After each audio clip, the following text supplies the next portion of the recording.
So one of my best friends, she's not here today. She was human trafficked by Naomi Campbell. And Naomi is also Diddy's the godmother. So she started meeting with all these famous people, and they connected her with certain people. And then all of a sudden she's at these parties, and I see she's doing drugs and getting out of control. And eventually I had to start rescuing her from parties, and then a few of the times I had to rescue her from Naomi Campbell's apartment. He locked me in containers with his shipment of kids. There were kids in there that didn't speak English. There were kids that were sick and that were already dying. There were babies. They were 6 years old. And I'll never forget them just crying, and everybody was just staring at them. Everybody was just staring at each other. Nobody knew whether or not to move. This is a direct character assassination.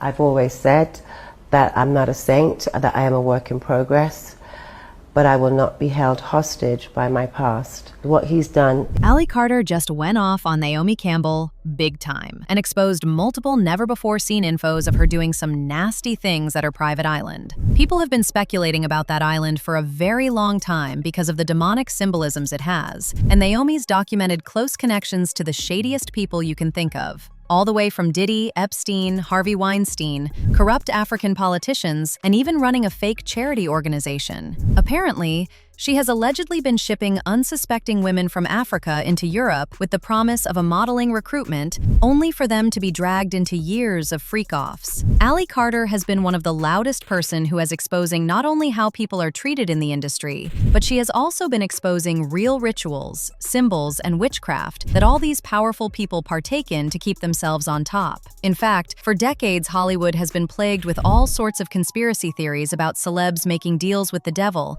hosting masked parties, the Illuminati, the Bohemian Groves, energy harvesting, and all sorts of dark stuff. I mean, there's literally a film like Eyes Wide Shut that many believe wasn't fiction at all, but a glimpse into how deep that world really goes. And then there is Naomi Campbell's private island that is literally shaped after an ancient Egyptian god, Horus, specifically his eye. You see, it's not just an aesthetic choice. It comes from a violent myth where Horus loses his eye in a brutal battle against Set, and it's later reconstructed piece by piece. It's a symbol of power that comes after destruction. So when you take that symbol and turn it into an island, it's not just decorative. It literally is a symbol of dominance, surveillance, and control. And in a world already obsessed with power, secrecy, and influence, using such a symbol is aligned with rituals and energy harvesting. And if you have been following the news recently, Naomi has been getting exposed for all her shady dealings with the most questionable people you can think of. In fact, her name was also in the recent Epstein files,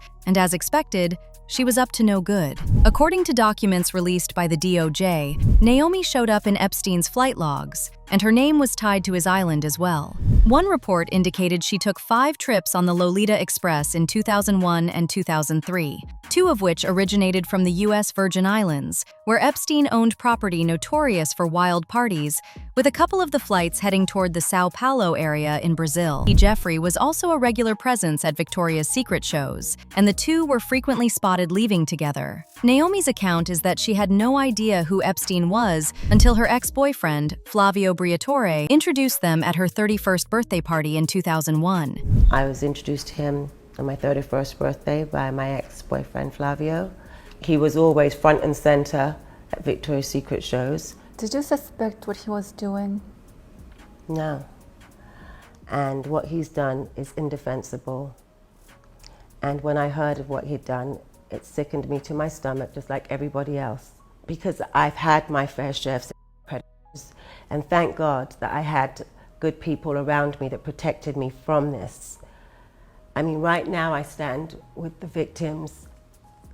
I can't, they're scarred for life. And honestly, nobody was surprised to hear her deny everything, because that's her signature move every single time she gets caught in proximity to a questionable man she had no business being around. Mind you, she is a pro at looking at the camera and lying with a straight face, even if there is countless evidence out there. For someone who keeps insisting she knows nothing about what these men are up to, she has a habit of ending up in their company. She pulled the same move when her ties to Harvey Weinstein came to light. And despite sitting through interviews and denying any knowledge of Epstein's shenanigans, multiple emails buried in those documents suggest she and Epstein were actively making plans together. And girl, she sounded desperate as hell. Some even speculate that Jeffrey was sending her money for doing his dirty deeds. So one of my best friends, she's not here today. She was human trafficked by Naomi Campbell.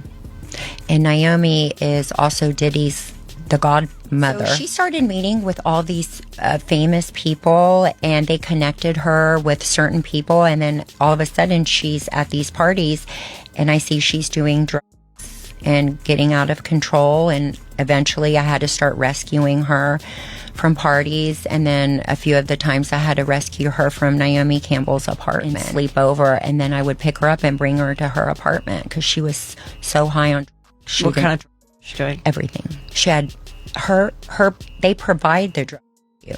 So she would open her purse and it would just be everything, whatever you wanted. It was like a pharmacy. Who would open the purse? Oh, she would. Oh, she's like, what do you need, Babs? Do you need anything? I would say, I don't do anything. Oh, come on, just smoke a joint with me. I'm like, I'm not smoking anything.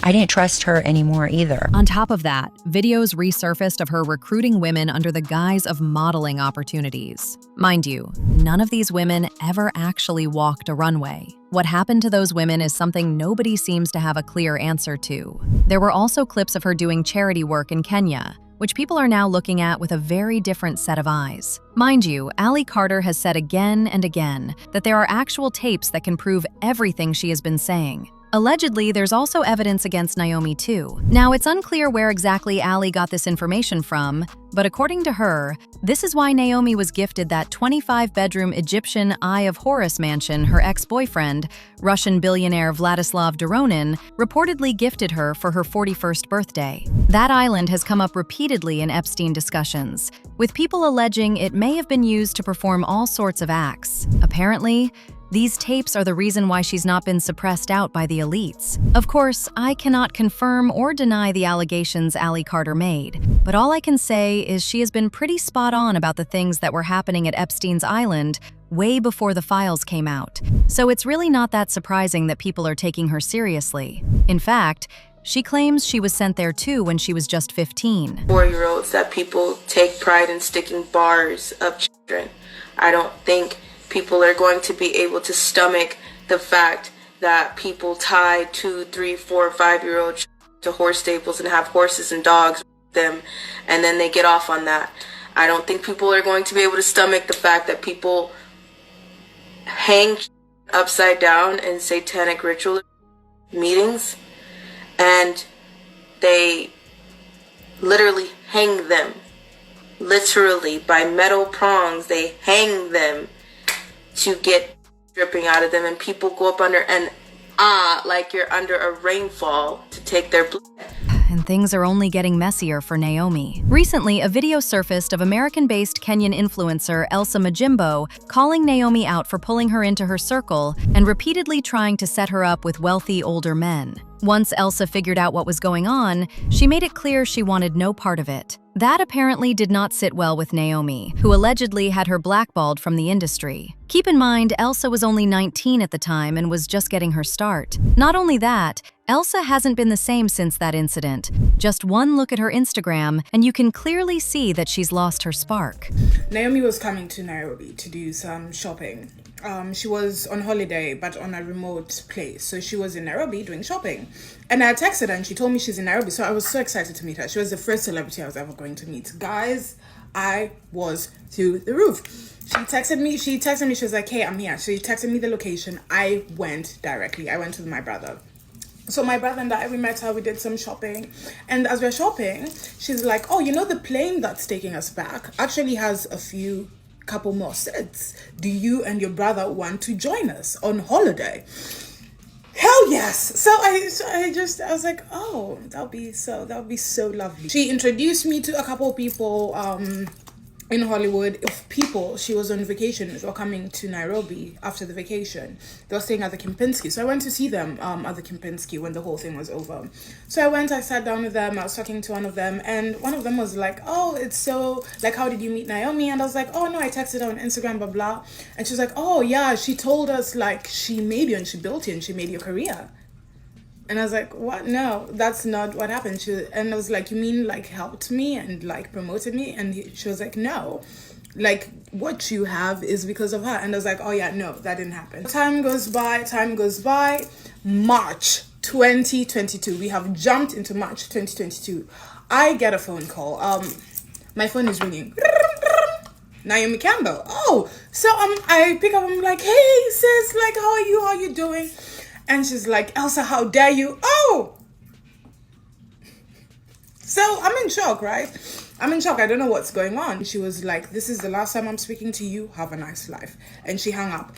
Which I was like, I was very saddened by the situation, right? But I was like, if that's how she truly feels, because I respect people's space. So I was like, if that's how she truly feels, fine, it's okay. So I let it go. So after that, like a few months, things started going very badly for me. Things started going haywire. And I didn't think it was, I thought it was because of the situation, let me not lie. But I was like, you know, also it can be sure. So I was like, let me go. Because also having someone like Naomi Campbell not liking you in the industry is not a good thing. So I went to her, I apologized. I'd already apologized when the situation had happened, but I went and I apologized again and again. I started calling her, I started texting her. And then one day she just texted me and she was like, stop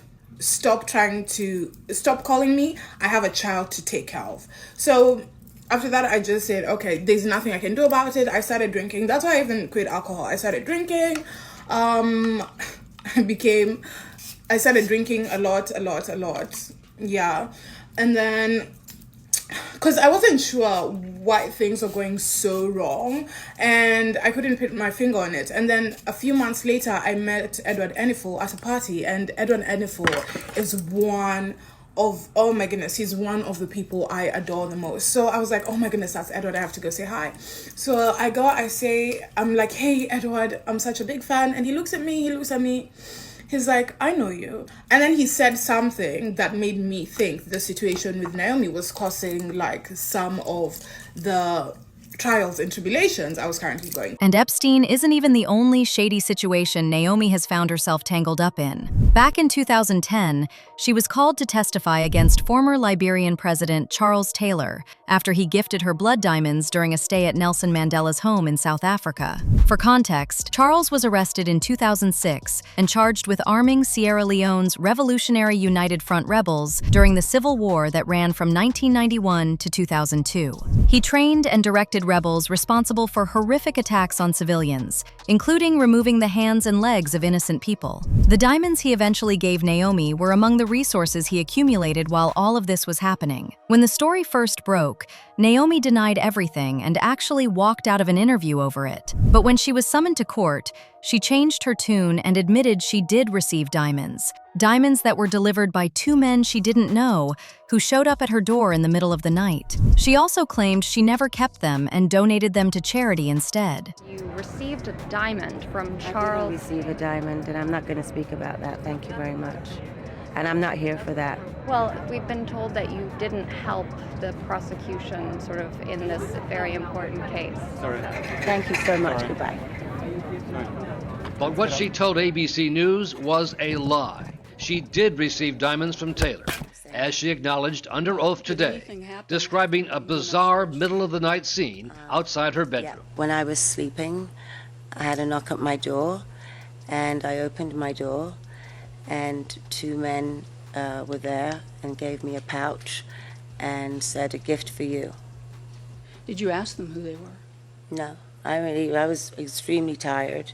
When they gave me the pouch, I just put it next to my bed and went back to bed. What did you think the stones were? They were kind of dirty-looking pebbles. They were dirty, I don't know. When I'm used to seeing diamonds, I'm used to seeing diamonds shiny and in a box, you know. Someone hadn't said they were diamonds, I wouldn't have guessed right away that they were diamonds. Nobody really bought that story, though, particularly because both her former assistant Carol White and actress Mia Farrow, who were both present on that trip, said Naomi knew exactly where those diamonds came from and was more than happy to accept them. Carol said Naomi was all over Charles that evening, and that when the diamonds arrived, She was visibly excited and showed them off. So based on all this, it doesn't take a genius to conclude that Naomi loves the riches, even if she has to do crazy stuff for it. Anyway, I don't know if the police will ever actually look into Naomi, but baby, she seems to be dirtier than we think. As usual, people had their thoughts, like this person who said, "I remember hearing about Naomi Campbell 15 years ago. I would consider her a for the procurer of children. She is no innocent person or victim, whatever. She is as bad, if not as bad, as Ghislaine Maxwell. They're all f***ing monsters. And somebody ought to start holding these people accountable before the normal person just snaps and starts holding them accountable." Another person said, "She knows all about what was happening. She has been proven to be a liar, and she should be charged for any crime she committed, just like anyone else." But now I want to know your thoughts. What do you think about Naomi Campbell getting exposed by Ali Carter? And do you really think Naomi will be getting investigated soon? Let me know your thoughts in the comment section below. And don't forget to click here to watch this other very messy video.